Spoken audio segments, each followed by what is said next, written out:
everybody. I don't know if you can tell a little bit in my voice, but there has been a lot going on in the past month. I hope you're all doing okay and getting much needed rest and refreshment. Well, how does everyone feel in this new year? How you guys doing? I know for me, one of the things I like to do is come up with a word or a theme for the year. And oftentimes it'll come to me during the year, but this time it definitely came to me at the beginning of the year, even before the year started. And a lot of it is based on what's been happening in the past year and the years before. But that is that this year is a year of freedom for me. A year of experiencing what it is like to have let go of so many things. To really let go of the old and welcome in the new. In many different ways. Letting go of the old version of myself and welcoming in the new.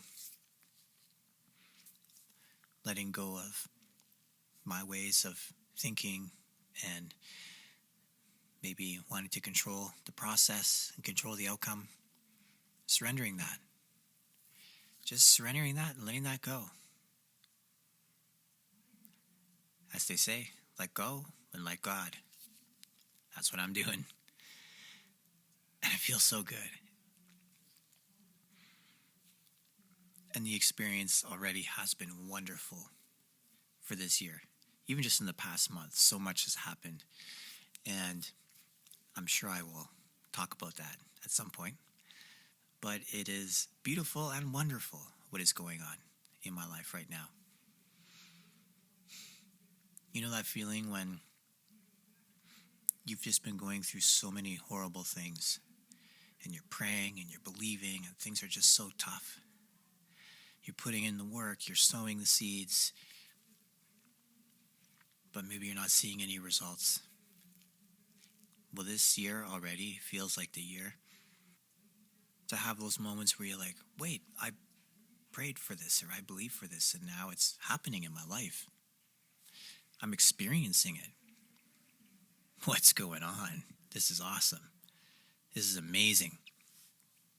Well, this is the experience that I've been having this year, even in the end of the past year. And so I'm excited about this year. So very excited. Looking forward to all that God has in store for this year. And yes, I do believe the best is yet to come. But I also believe that the best is here, right now. Because when I think about my life 1, 2, 3, 4 years ago, the best has come into my life right now. But yes, it will continue to get better. But I'm not going to let myself think that the best is always in the future. No, the best can be right now, right here and right now. And that's what I'm experiencing right now. And I pray it's the same for you. So as I introduce this episode, I know it's been a while. Been taking some time off. Really just allowing myself to slow down and be present with friends and family during this past month. So I know it's been a while, but it's okay. I'm glad to be back. And I want to give you all my best. And so I do have much to share in this episode in particular. It's from the middle of 2024 when I was reflecting on first The Matrix because, well, I love the movies. And I was having a moment where I was just exploring those ideas and those concepts and those deeper thoughts. And then I started thinking about Jesus and making those connections and those parallels. And I'm sure this has been done many times by other people, but perhaps you will be interested to hear my take on these things. And even though it was about half a year ago when I was thinking through this, I think it's a good time right now. It's a relevant time, given that's who many of us have been thinking a lot more about these days, is Jesus. And I pray as you listen to this that it inspires you, that it encourages you, that even just one thing that I say maybe puts a thought in your mind, or you feel a certain way, or maybe you remember something, and it encourages you or inspires you in some way. That's my prayer for you. As you're listening, and as I was listening to it and editing it and reflecting, later on I talk about concepts of duality, like the lights and the darks, good and bad, and all those sorts of things. And I said it in a certain way that I don't know if I'm 100% okay with, but just to help us as we now listen to it, just think of it in terms as picking sides and maybe what the characteristics are of each side, what's more unique to each side. So what's more the tendency of, let's say, the light side, or the tendency of the dark side. And I don't in any way want to express these things in a way that passes judgment, or that says one side is bad. Because in my experience and with what I've learned, it just is what it is. And to me, everything moves from darkness back to light. And in fact, it's in the greatest darkness that we can experience the greatest light. And where the light becomes much more, let's say, obvious to us when it is so dark. Even just the faintest light becomes so bright. So without further ado, before I start into another episode, just by running off these thoughts that are in my mind right now, here's this episode. I hope you enjoy it. And as always, live inspired every single day. There are things around us in every given moment to remind us, really, of who we are, of who God is, who our Creator is, and why we're here. And all it takes is a moment to have those eyes to see and those ears to hear. I pray this be your experience. Thank you for listening, and enjoy. It is 12:50 p.m. on Tuesday, July the 23rd, 2024, and this is where it's at. The Matrix. Let's talk about that. Are we living in a Truman Show? Or have we figured out what the Truman Show is? Or perhaps we have entered into the next realm of another Truman Show, only to now figure out that that is another Truman Show. In this earth reality, will it be possible for us to transcend the many layers of Truman Shows? How good the masters, the creators of the Truman Show, have become to make it such a puzzle to get out of. That those who begin to think for themselves, to think critically, to take the risk, to be willing to push the limits, to go beyond the fears. And I'm using other movies as context for this conversation as well, like Maze Runner, Ender's Game. What do a lot of these movies have in common? There's some deep-seated fear about pushing the boundaries. We don't do that. We don't talk about that. We don't even think about pushing the boundaries.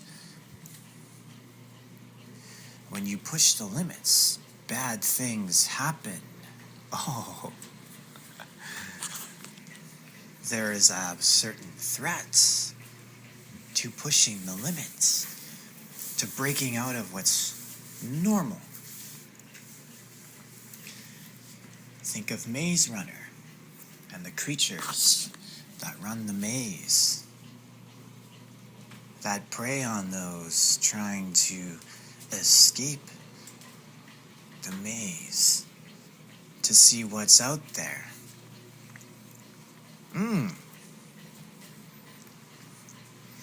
Could this perhaps be like the demons, so to speak,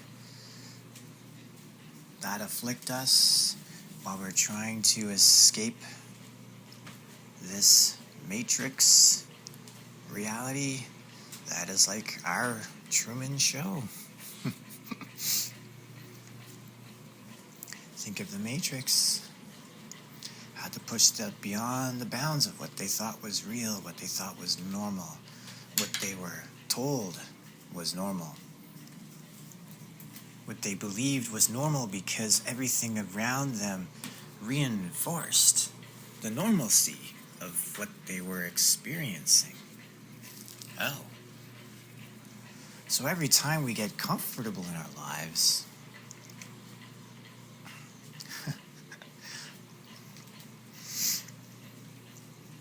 and we just accept things as they are, is that a good thing? There's a lot of people telling us right now, accept things the way they are. Let go of trying to change things.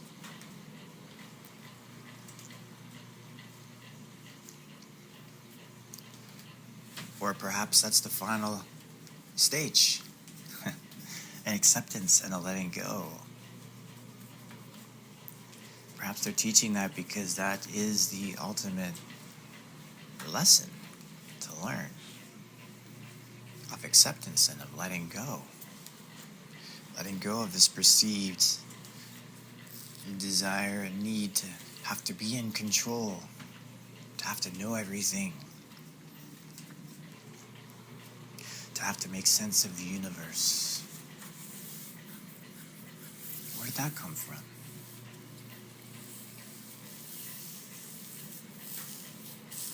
Questions and thoughts that have been implanted in our minds.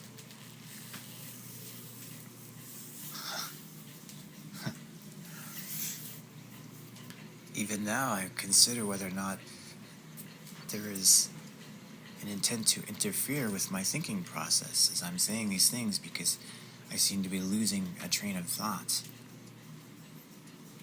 Let's get back to it. It would seem that those who accept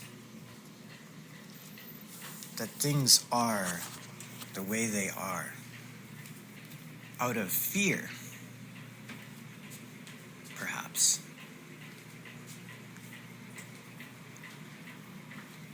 that they are only delaying the inevitable, that there is some thing coming to get them. No, let's rethink this one. Those who become comfortable with the way things are, this is normal. Don't rock the boat. Why would you do that? We're happy. We're content with the way things are. Don't mess with our contentedness. We're safe here, behind the walls of this maze. We're safe in this matrix. Nothing happens to us.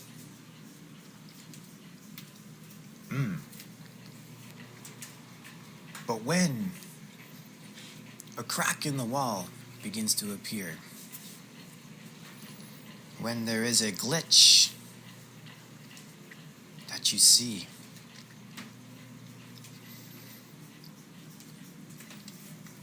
and this can manifest itself in such a simple way as this: when things don't start to make sense anymore, when you start to question what you've been told, what's normal, what everyone seems to believe and take for granted, that's just the way it is. When you begin to see that glitch,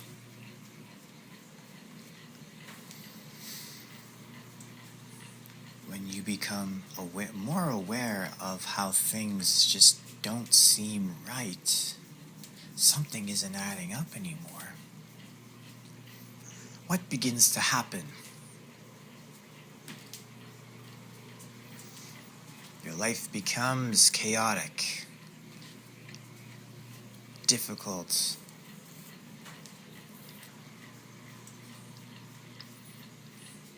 confusing, as you begin to deconstruct reality. Everything you ever knew. I think I'm going to watch The Matrix again after this.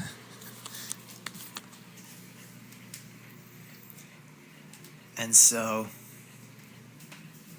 all of the others, we'll call them, who are comfortable in the Matrix, doing things as per normal, they're not affected. They're not being as affected as you are. There's something different about you. Now you are experiencing something that they are not experiencing, and they can't see it. They can't know it. They can't understand it. Because in order for them to understand it, they would need to start questioning things themselves and step out of the matrix with you. And so they may look at you and go, "You need God." They may look at you and go, "You've lost your way." They may look at you and go, "You're a troublemaker. We don't like having you around. You're disturbing the peace." But then one must ask, what is peace? I mean, I feel like I know what peace is. But then I ask myself, well, peace is really the absence of conflicts, challenging the system, challenging the norms.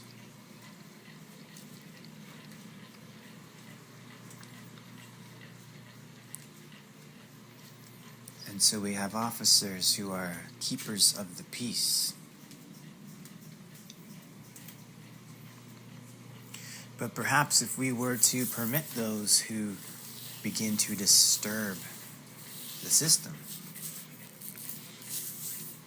that perhaps the system will begin to be seen for what it really is, as a matrix of control that we have all come to accept as normal. And do not mess with the matrix. Do not try to change it or mess around with it, because it will quickly put you back in line. It will mess with you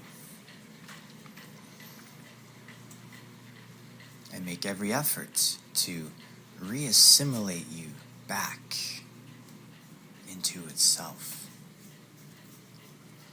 Or perhaps re-assimilate you back into a spokesperson for the Matrix. What does our Matrix consist of? So many things, and this could be hours of conversation. But let's consider this.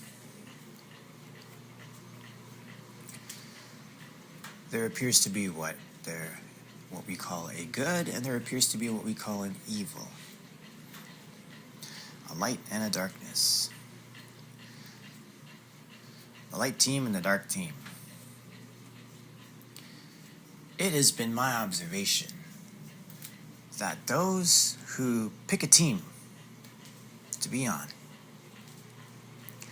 they succeed while being on that team. Those on the team of light are celebrated with the benefits of being on the light team. Those on the dark team are celebrated with the benefits of being on the dark team. How so? Well, think of it in this way. For me, what's relevant? Christianity and Christian circles. You're celebrated if you're on the Christian team. You make friends. You succeed with this Christian label on your life. Or you're Catholic, or whatever you are. You are siding with the good side, the light side. And you experience the success that comes with that. And perhaps your life is undisturbed, we could say. Things are kind of smooth and flowing well, right? And then, for those on the other team, they're celebrated as well. Their life also seems undisturbed.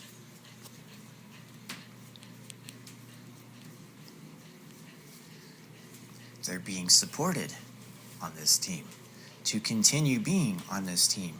And so all the things that reinforce them to stay on this team will happen to them and appear in their life, and they will feel to be a continued part of this team. What are some examples of this? Oh, anything to do with, perhaps, in my mind right now, what I think of as secret societies. But then that could be on both sides as well. Or perhaps creating the whole matrix system itself.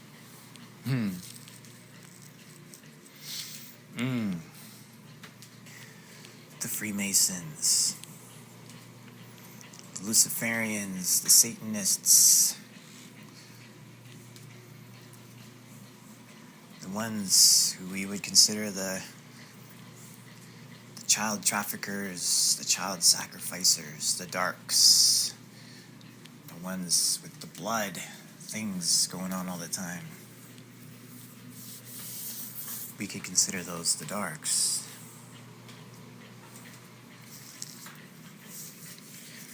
Let's revisit the sacrifice thing, because it's interesting how there's themes of that on the light side as well, of sacrifice.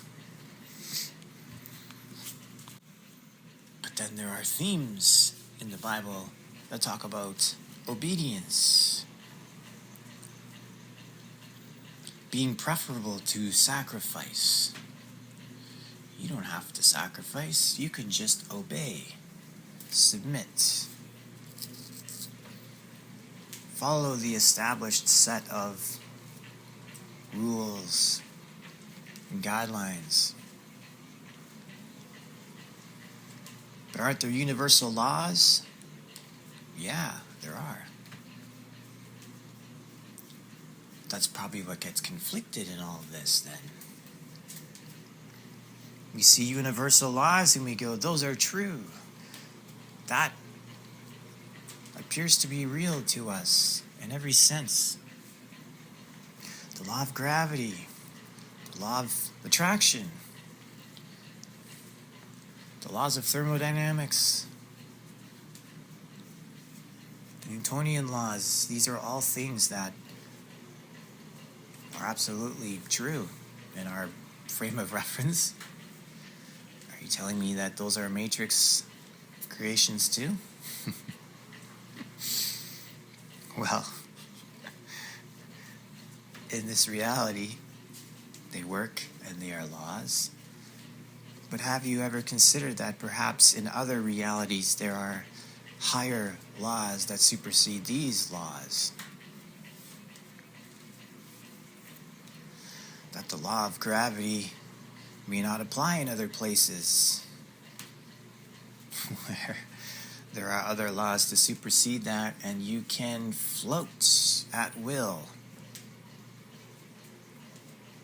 which defies the law of gravity. Oh wait, Jesus kind of did that. Perhaps Jesus was aware of other realities, of higher laws than we are aware of. Perhaps. Is Jesus a matrix breaker? For us? Perhaps he is. Is Neo in the Matrix a model of Jesus?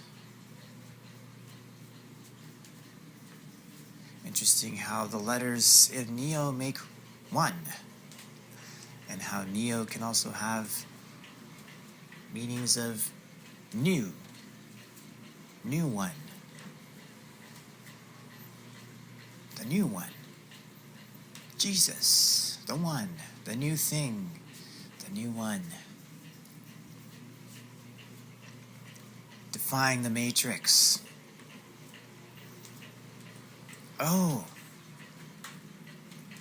so you're saying that Jesus came into the Matrix to defy it, to destroy it.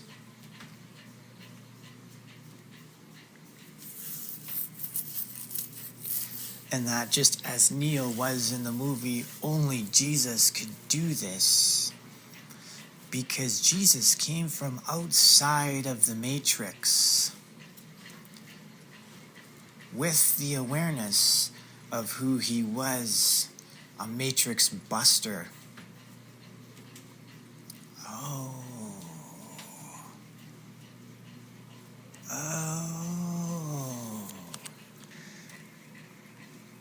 What are the signs of a Matrix buster? Someone who disturbs the peace. Someone who challenges the norms of society. Someone who turns things upside down. Who talks about a reality where everything seems to be the opposite of what is currently happening in society. Someone who perhaps was very much like Jesus. Oh, I thought Jesus was just this flowery peace, love, wimp sort of character. No. In his time, Jesus was the ultimate Matrix buster. He challenged everything in the Matrix that was doing what? Controlling the people, poisoning their minds, brainwashing them to think that this is how it is, and so it must be. Jesus came to break the Matrix. And what did Neo do in the movie? Neo sacrificed himself to break the Matrix, to free everyone, to bring the awareness and the reality of higher laws and higher realities to everyone. That's what Jesus